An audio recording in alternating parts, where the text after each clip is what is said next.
a Parlamento Abierto. Como cada 1 de febrero, aquí en el Palacio Legislativo de San Lázaro, hubo sesión del Congreso General para declarar iniciados los trabajos del segundo periodo ordinario del segundo año de ejercicio de esta 65ª legislatura. De manera que con la presencia de las y los diputados, las y los senadores, el presidente de la mesa directiva, diputado Santiago Krill Miranda, encabezó esta ceremonia en la que previamente tuvimos la oportunidad de conocer parte de las agendas que desplegarán a lo largo de febrero, marzo y abril los grupos parlamentarios aquí representados. Es relevante destacar que esta vez la Junta de Coordinación Política y el Pleno de los Diputados tienen la tarea que la Constitución le mandata en su artículo 41 para renovar 4 lugares del Consejo General del Instituto Nacional Electoral, el INE, incluido el presidente de este organismo autónomo. Para ello, la JUCOPO, que reúne a todos los coordinadores, deberá reformular la convocatoria del proceso de selección de los futuros consejeros electorales porque el Tribunal Electoral del Poder Judicial de la Federación así se lo instruyó en noviembre para que precise los términos en que habrá de definirse al consejero presidente. Para ello, la JUCOPO sostendrá en los días próximos una reunión con los magistrados electorales para posteriormente trazar la ruta que seguirá el Comité Técnico de Evaluación, el cual también deberá quedar conformado en las semanas próximas, ya que ese comité tendrá que revisar los perfiles de los aspirantes, garantizando que respondan a las características que las definiciones constitucionales establecen.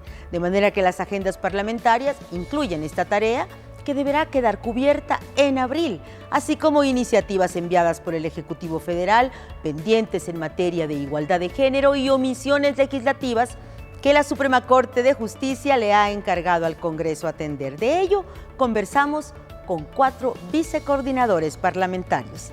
Aquí sus declaraciones. En materia de igualdad sustantiva, tenemos ya varios años, porque ya no es solamente esta legislatura, la anterior, trabajando esta reforma de 28 artículos de la Constitución, en donde vamos a mandatar al Estado mexicano a que garantice que las mujeres no tengamos amenazas de violencia en todos los sentidos: laboral, económico, participación en los espacios públicos, de la toma de decisiones. Y entonces esta iniciativa de más de 50 iniciativas de todos los partidos, vamos ya por fin a concretarla antes del 8 de marzo, que es cuando tenemos que darle a las mujeres de este país algo que aporte esta legislatura de la paridad. También en cuanto a las iniciativas que manda el Ejecutivo, como la reforma electoral, que está pendiente y que sí queremos que se haga una insaculación para quien vaya a presidir el Consejo General del Instituto Nacional Electoral, y adecuaciones que creo que no se han comprendido bien. Lo que nosotros queremos es un instituto austero, un instituto con procedimientos menos engorrosos, no restarle credibilidad ni certeza a la democracia, claro que no, pero nos tenemos que acostumbrar a vivir en la justa medianía y en habilitar procesos que todos entendamos y podamos ser partícipe de ellos. Hemos armado una agenda legislativa muy ambiciosa, creo yo. Tenemos un paquete de reformas para paliar los efectos de la inflación, que es histórica, la más alta en 25 años, de un fondo emergente, de crear un apoyo económico para las familias, etcétera.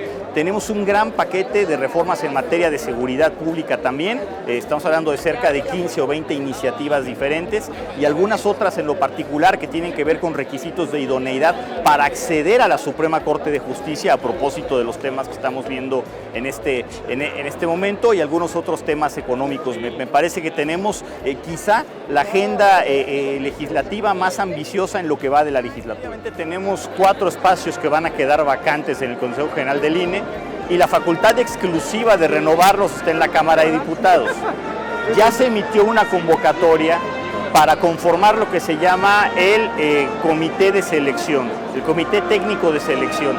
Desafortunadamente tuvimos una impugnación, una observación del Tribunal Electoral del Poder Judicial de la Federación que nos impide avanzar. Observaciones de forma y de fondo que vamos a tener que subsanar en estos días. Lo que nos preocupa ciertamente es que la mayor parte de este comité de selección recaiga sobre simpatizantes de un movimiento político, de Morena, del gobierno en este caso, y que puedan ellos armar por sí solos las quintetas con las cuales se va a seleccionar a los consejeros del INE. En el grupo parlamentario del PRI sabemos de la importancia que representa concluir de manera satisfactoria, ojalá que así se pueda, la elección de los consejeros electorales del INE. Este es uno de los pendientes que tiene que ver con la democracia de nuestro país, que tiene que ver con la próxima elección presidencial y para nosotros es de la mayor trascendencia. Sabemos que existen también varios temas que están pendientes de debatir en la Cámara, como la Ley de Ciencia y Tecnología, una ley que definitivamente es de la mayor importancia para las y los mexicanos y donde de ninguna manera permitiremos que sea una iniciativa que se concrete como una ley regresiva. Por el contrario, es tiempo de darle el espacio a lo que implica también el federalismo, lo que implica también este tema de la importancia y el protagonismo de los científicos, de los centros de investigación, y será un tema que le pondremos especial interés. Y por supuesto, de manera particular, la 3 de 3, este mandato en donde queremos que las y los diputados de esta legislatura de la paridad nos comprometamos para que ningún agresor llegue al poder. Esta, entre otras, sin duda serán algunas de las prioridades que nosotros estaremos viendo pues de cara al arranque de este segundo periodo, de este segundo año de nuestra legislatura. En Movimiento Ciudadano centraremos nuestra agenda legislativa de este periodo, tanto en la Cámara de Diputados como en el Senado, en materia de cultura de paz. Cómo regenerar el tejido social desde el ámbito de lo local y también replantearnos la estrategia de seguridad nacional. Es una estrategia al día de hoy fallida y tenemos que centrarnos en cómo debemos de resolverlo lo antes posible, al margen de politizar este tema que es el que más nos importa a las mexicanas y mexicanos. ¿Qué proponemos? Y lo hemos propuesto desde el principio: la capacitación formal de policías municipales, estatales y federales. Que haya una policía mucho más sólida y consistente, y con esto todo lo que se desprende de una capacitación a la policía en todo el país. Por otro lado, el tema de los cuidados. A ver, es una agenda que nos ocupa porque es un tema que ha estado siempre como una asignatura pendiente en este país. ¿Quién cuida? Y entonces, respecto de quién cuida, cómo cuidamos a quien cuida, cómo pueden tener derechos laborales, licencias, derecho al luto y también que tengan seguridad social. Es cuidar a quien cuida en este país. Y también, no solamente está centrado en estos dos ejes, nos importa mucho la agenda medioambiental. También centralizarnos en océanos y costas, cómo empezar a trabajar y poner sobre la agenda política, encaminarnos a los combustibles cero emisiones en el mar y regularizar todo el manejo de las costas, el derecho a la playa libre.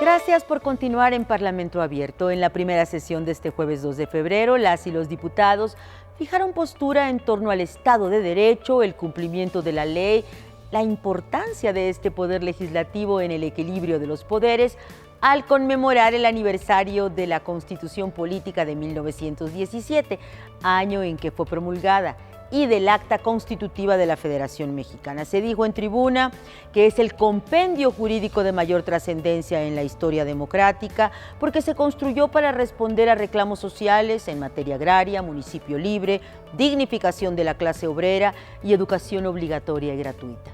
Del Acta Constitutiva de la Federación Mexicana se recordó que esta sustenta los pilares del sistema político mexicano, una república constituida por estados libres y soberanos, donde el federalismo es un concepto clave junto con la división de poderes. Y es que al margen de diferencias propias de una sociedad plural, la Constitución, se recordó aquí en San Lázaro, continúa siendo el referente para el desarrollo de la sociedad, la protección de los derechos humanos y la estabilidad de las instituciones.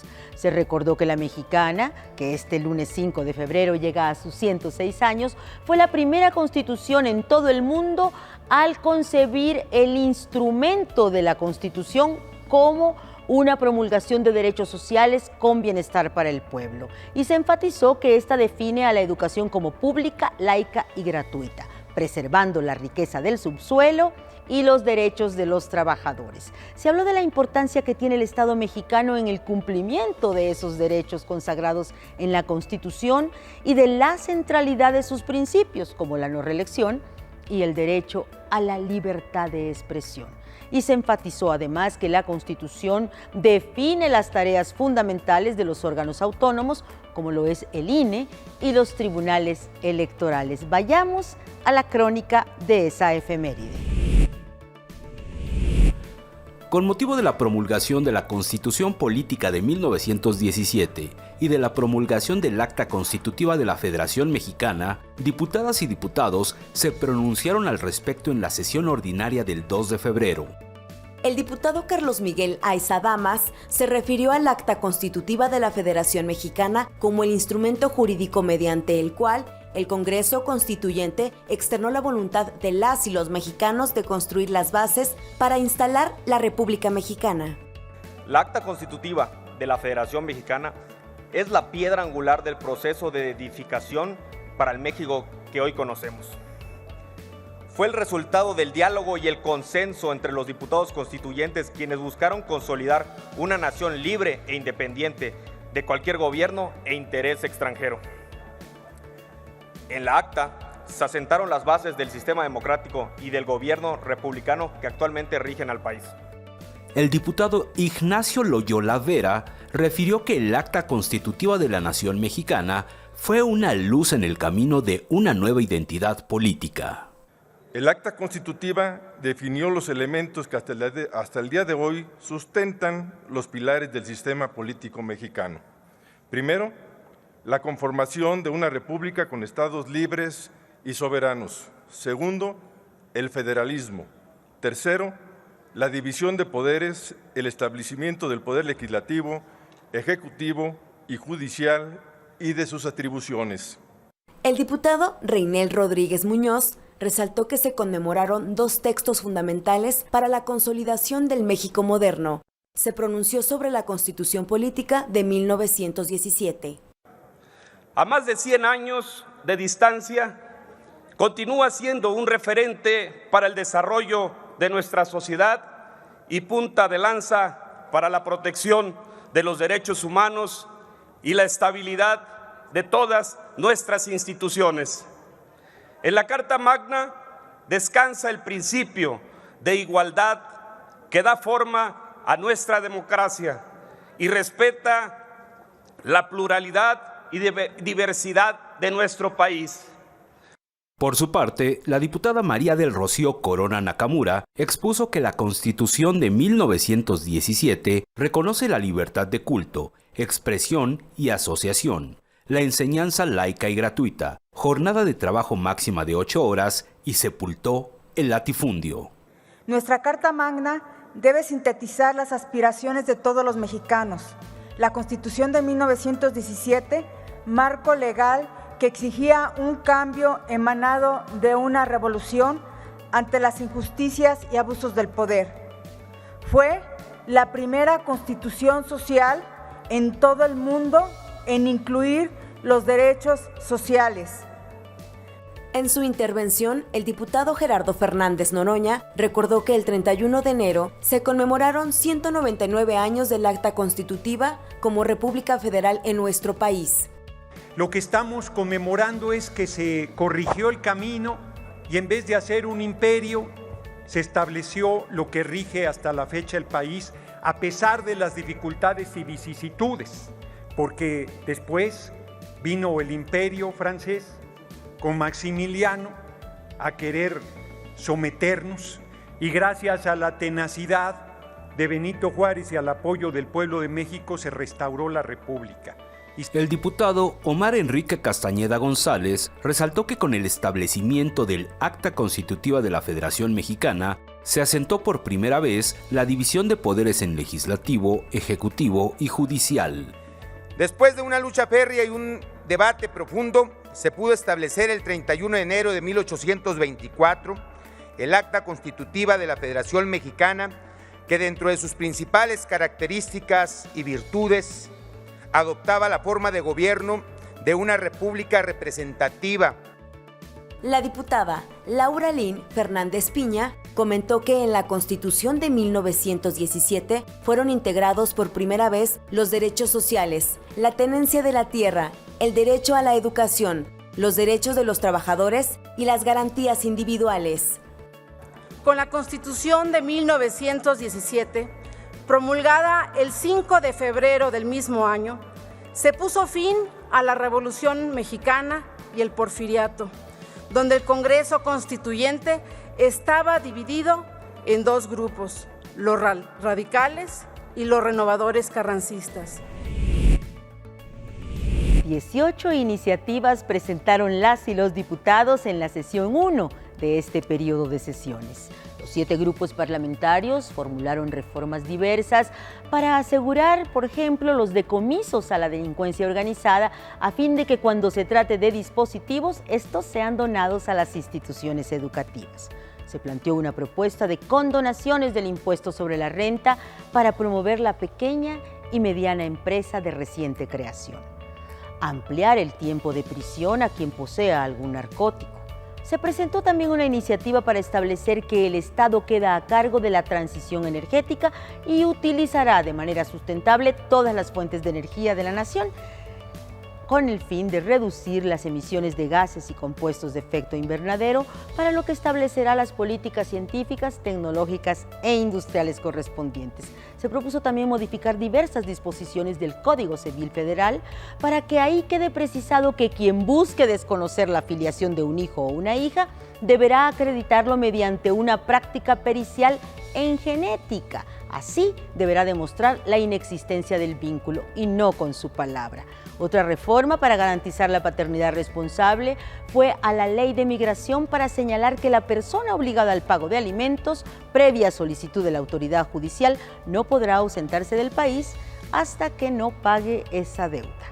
Se analizará también la reforma al Código Penal Federal para responsabilizar a las aerolíneas y a las empresas del traslado de equipaje que omitan el robo de los mismos, y una propuesta que generó adhesiones inmediatas es la de incluir en las leyes federales de trabajo y en la general de acceso a una vida libre de violencia para las mujeres, la violencia laboral, señalando los actos de hostigamiento, acoso y malos tratos contra las mujeres como posibles generadores de daños a su integridad y salud.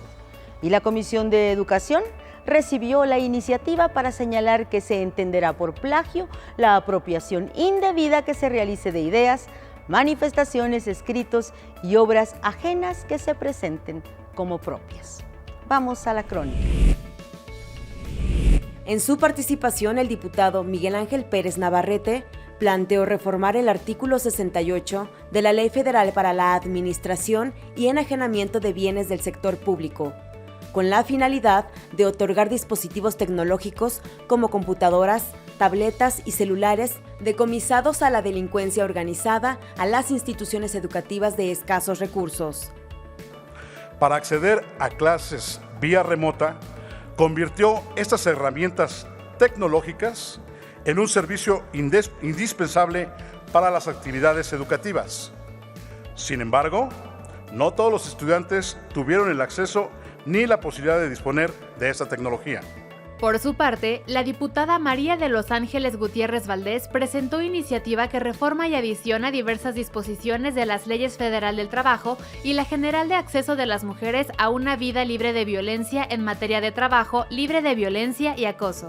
La inclusión de que los inspectores de trabajo reciban formación específica sobre las cuestiones de género para poder detectar y tratar la violencia laboral, el hostigamiento y el acoso sexual, y la implementación de políticas públicas destinadas a fomentar lugares de trabajo seguros y saludables. En tanto, el diputado José Antonio Gutiérrez Jardón propuso reformar la Ley General de Salud y el Código Nacional de Procedimientos Penales. De lo anterior, son los narcomenudistas detenidos constantemente en el territorio nacional.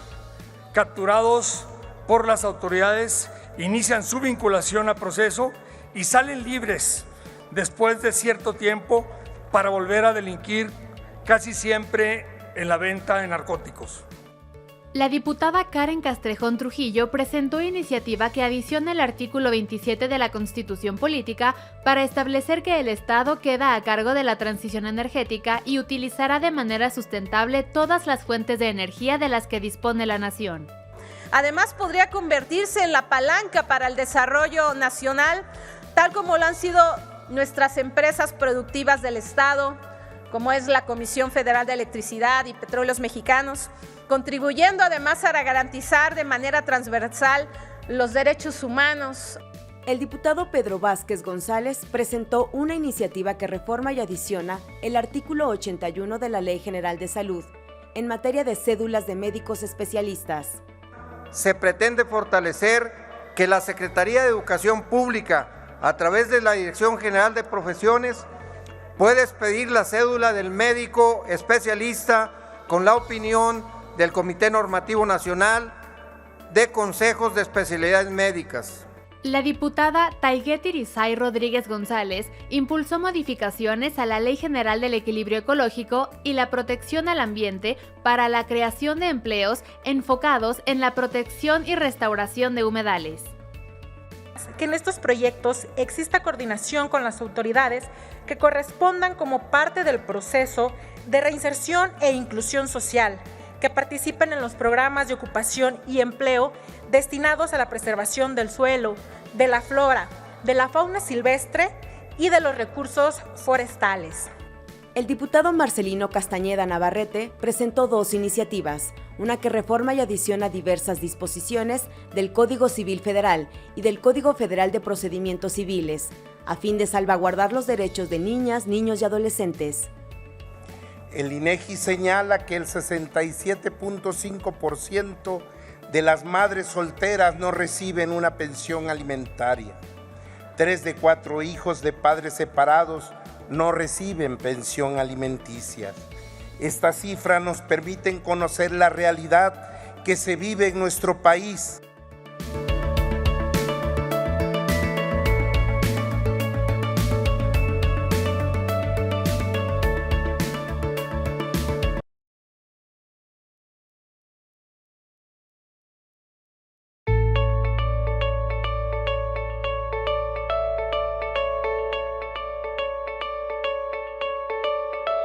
Gracias por continuar en Parlamento Abierto. Vamos a compartirles ahora cómo se conserva de manera digital el acervo bibliográfico del Congreso, incluyendo las credenciales de las y los legisladores. Se trata de una estrategia de archivos en permanente actualización a fin de guardar la memoria de un patrimonio parlamentario que lo es también de todas y todos nosotros.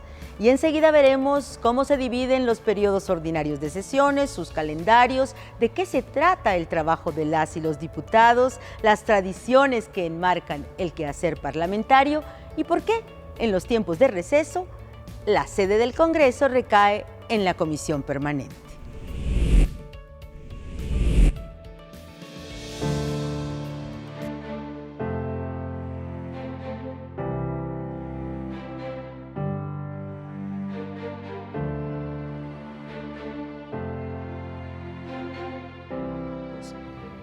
La Dirección General del Sistema Institucional de Archivo de la Cámara de Diputados es la unidad que tiene como finalidad la custodia, preservación y difusión de la memoria histórica de la vida parlamentaria del México independiente. El archivo histórico cuenta aproximadamente con 1.436 metros lineales de documentos. Todos estos documentos son parte de los bienes documentales de mayor reconocimiento y antigüedad que se conservan y son únicos. Entre los documentos más destacados del archivo histórico de la Cámara de Diputados están la llamada colección Libro Antiguo. Esta colección se integra con 75 volúmenes correspondientes al periodo de 1821 a 1920. Dentro de la colección Libro Antiguo destaca el Libro 1, donde se encuentra el Acta de Independencia, que da el registro fidedigno de la consumación de la Guerra de Independencia. La fecha de la presente acta es del 28 de septiembre de 1821. correspondiente al periodo de instauración de la Junta Provisional Gubernativa, la cual fungió como el primer órgano legislativo de la nación mexicana. La colección de decretos y órdenes son todas aquellas disposiciones de carácter jurídico que tuvieron vigencia en el territorio nacional y cuya trascendencia es imprescindible para el estudio de la historia. El acervo tiene un valor inconmensurable, toda vez que en principio es única la clase de documentos que contiene. El carácter de dichos materiales no solo está reservado en materia jurídica y legislativa, sino que es un registro puntual y fidedigno de la memoria e identidad mexicana, la cual ha sido construida desde el nacimiento de México como Estado independiente y soberano. El Archivo General de la Cámara de Diputados cuenta con un cuerpo de archivistas especializadas y especializados en procesos técnicos archivísticos e historiadores familiarizados en el trabajo de investigación y difusión. De esta forma, para asegurar el ciclo vital de la documentación, se lleva a cabo un proceso de identificación, valoración y descripción del acervo documental. Y finalmente, con la aplicación de dichos procesos, alcanzamos el propósito de conservar y difundir la memoria parlamentaria del país. Como parte de los proyectos de digitalización y divulgación, se han puesto a disposición del público 10.101 credenciales de mujeres y hombres que participaron en la vida política del país, desde la 26ª legislatura hasta la 58ª legislatura. Con este acervo de credenciales se da cuenta también de la incursión y evolución de las mujeres en la vida pública del país. Se puede destacar la credencial de la licenciada Aurora Jiménez de Palacios, primera diputada federal, integrante de la 42ª legislatura en el año de 1952. En cumplimiento de la Ley General de Archivos, la Cámara de Diputados está en constante proceso de elaboración de políticas adecuadas para una correcta conservación, difusión y promoción de los documentos históricos bajo su resguardo, así como del acervo documental con el que cuenta. Todos estos trabajos que se realizan en el Archivo General tienen como finalidad compartir a la ciudadanía el patrimonio que no solo es parte de la Cámara de Diputados, sino de todas y todos nosotros.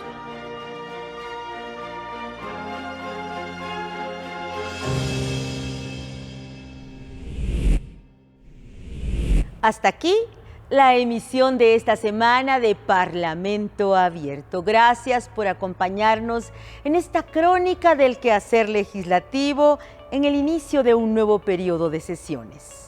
Hasta la próxima.